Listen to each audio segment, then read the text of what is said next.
Hello there. How you doing? I'm good. Over here, it's been a good start to the new year. Let me say that. And last week, a lot happened. I booked a $64 cruise balcony cabin at the end of the month. Like, totally unexpected. And then, y'all know I've been posting more regularly on YouTube and just really trying to build my channel. I got a comment from a viewer, a 24-year-old single woman from California. My video was shown to her and she sent me this really long, transparent comment thanking me for my transparency and the video that I posted about why being alone felt like relief. And she told me that she had been, for the last 4 years, like praying for a husband. She wants children and, all the things that most women want, the family. And she said that God directed her to my video and that she really appreciated my perspective and understood that she needed to really like embrace where she's at right now and her time being alone. And I just felt so touched by the fact that she took the time to, number one, watch the video, but then commented about how the video positively impacted her. Talk about like blown away. Her comment gave me chills, y'all, because it was like she wasn't my targeted audience. But that just goes to show you about the power of your voice and the message that you have to give. It can be universal, and there are universal themes where you may think that you're targeting one specific like generation. You may be talking to a totally different generation or demographic. And so it was just really like, wow.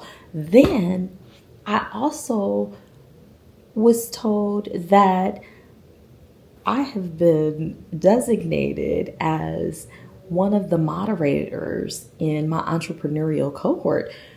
Lo is changing things up this year and leaning into lateral leadership. And she designated it by like continent, if you will, and region. So like we have the Americas, we have Europe and Africa, and we have Asian. So she broke it down like that. And I was like, wow, totally honored. I don't know all that entails, but I told another moderator, hey, this is what this journey is all about. It's about leaning in when everything isn't aligned, everything isn't perfect, you aren't prepared, but it's going with it.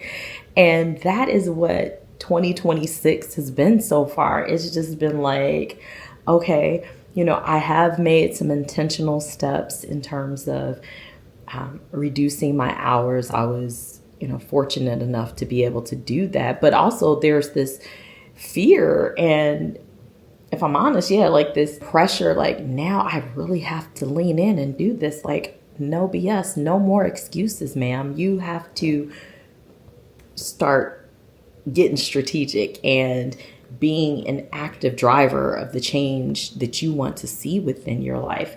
I also downloaded this Bible app, and it's kind of like Duolingo. It's Mana is how I'm going to pronounce it, Manna, or Manna.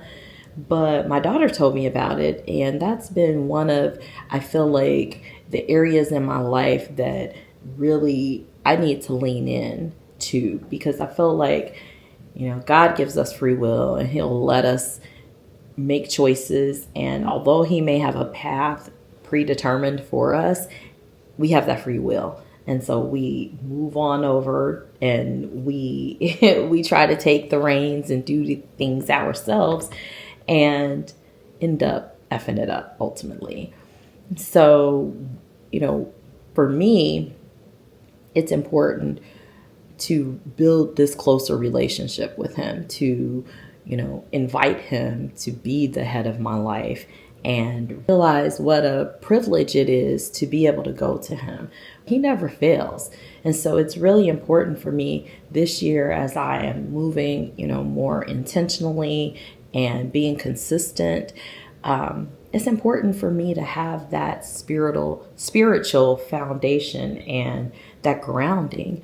And so I downloaded this app. I did my lesson yesterday and it was cool. I'm just sitting here and I'm working on my strategy for the week, like my life strategy, not just my content strategy, but actually got my planner right here. And I'm looking at like, okay, what do I have on my calendar? And just really trying to be intentional. And it's a rather good feeling, because I'm shifting my mindset and I'm like intentionally walking into this week. I'm not trying to be reactive. I'm trying to go into it proactively. I'm also, looking and leaving space because life happens. And as much as you want to plan and be like, okay, I got it all together, baby, life, it happens. And so learning how to leave room for the unexpected, leave room, whether that's good unexpected, bad unexpected, because a friend may reach out to you like, hey, do you want to do dinner or something? Let's hook up. Or maybe it's not even a physical meetup, but taking time to talk to your friends on the phone. All of those things are like very necessary for some people. And some people is me.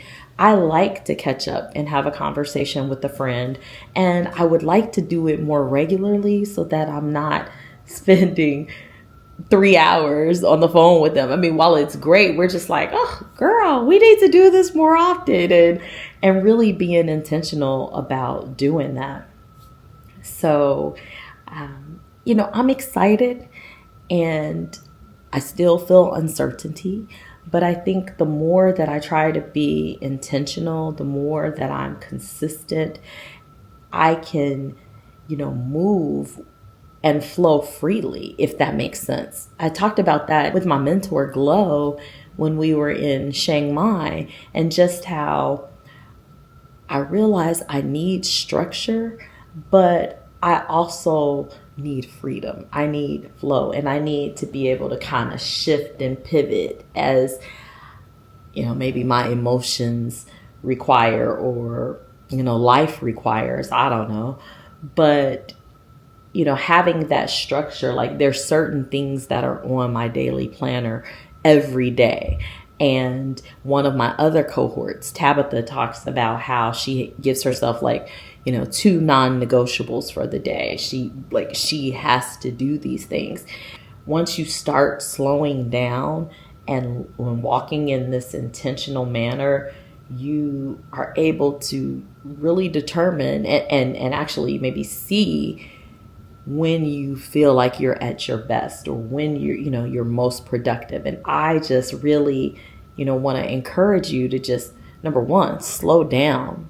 Okay, slow down, pause, have quiet moments, and do some deep breathing exercises. Like, it is imperative.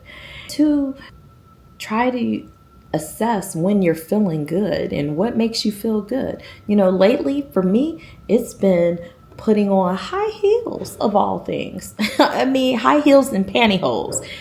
And it's just like, wow, I kind of miss this. I miss doing this periodically. So that's something that once you slow down, you can start to begin to see what makes you happy, and you want to try to do more of it, right? And it doesn't even have to be like some expensive activity or anything. Just the simple act of putting on some sheer pantyhose made me feel like, ooh, the fact that I could put on an ugly Christmas skirt that I purchased 2 years ago and was a little too healthy to get into it.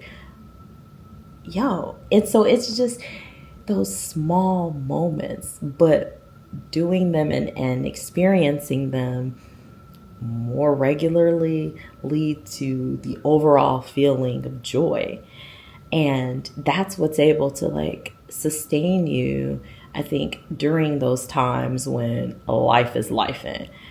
So those are two things that have helped me and are helping me. And where was I going with this? This is when I squirrel. Like, I had a point and it just said, Bobby, I don't know. So maybe I will wrap this up. But, and so the third point was the planning and trying to be intentional and looking and like, okay, this is, goal setting for the week. These are the goals. This is what I want to accomplish this week. So this is the second full week of the new year. It's game on, basically. It is game on. And this is the strategy. This is what I wanted to accomplish this week and what it looks like in 1 week. So I thank you for watching. I hope that you'll stick around and build this community with me, the Runaway Reset. I hope that you are having a great day. And if you aren't having a great day, I want you to always remember that tomorrow is a new day. I will talk to you later.